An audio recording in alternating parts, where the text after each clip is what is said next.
आपके लिए एक सीरीज लॉन्च करने जा रहा हूँ, जिस सीरीज़ में आप सीखेंगे सिवण, गारमेंट एंड फैशन डिज़ाइनिंग का फुल डिटेल कोर्स, जिसमें आपको सीखने मिलेगा मेजरमेंट मतलब कि किस किस तरीके के मेजरमेंट होते हैं, किस तरीके का नाप होता है, कैसे कैसे माप लेते हैं अपने, कौन सा माप कैसे लिया जाता है।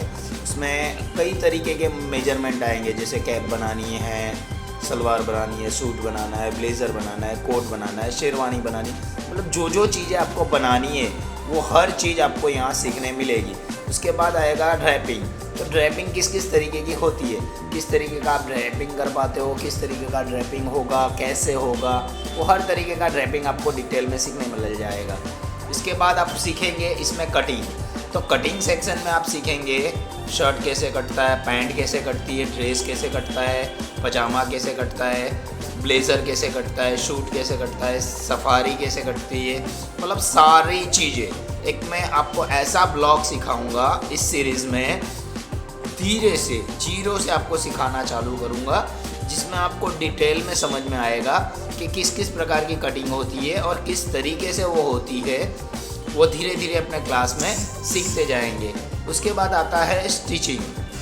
तो जितना भी अपने ने कटिंग करा, किस किस प्रकार का, कितने प्रकार का अपने ने कटिंग करा, वो सारा का सारा कटिंग आपको इसमें किया हुआ स्टिचिंग करने में इसमें आपको नॉलेज मिलेगा। कटिंग और स्टिचिंग, कटिंग और स्टिचिंग के बाद आपको इसमें सीखने मिलेगा वीविंग ऑफ गारमेंट, मतलब कितने प्रकार के फैब्रिक है और वो फैब्रिक किस तरीके से बने गए हैं, कैसे कैसे बने हैं, उस फैब्रिक की डिटेल आपको इस सीरीज़ में जानने मिलेगी।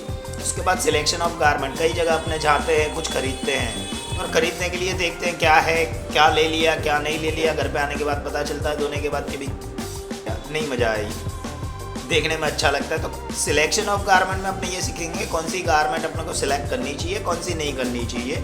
उसके बाद प्रिपरेशन ऑफ गारमेंट कि अभी आपने कोई भी चीज़ कटिंग करी है, उसको स्टिच करिए, स्टिच करने के बाद उस पर क्या क्या तैयारी करनी चाहिए, कैसे कैसे तैयारी करनी चाहिए, वो हर चीज़ इस सीरीज़ में आपको सीखने मिलेगी। उसके बाद फर्निशिंग ऑफ गारमेंट, कौन सी तरीके से उसको फर्निश करना चाहिए, कैसे तैयार करना चाहिए, उसको कैसे सजाना चाहिए।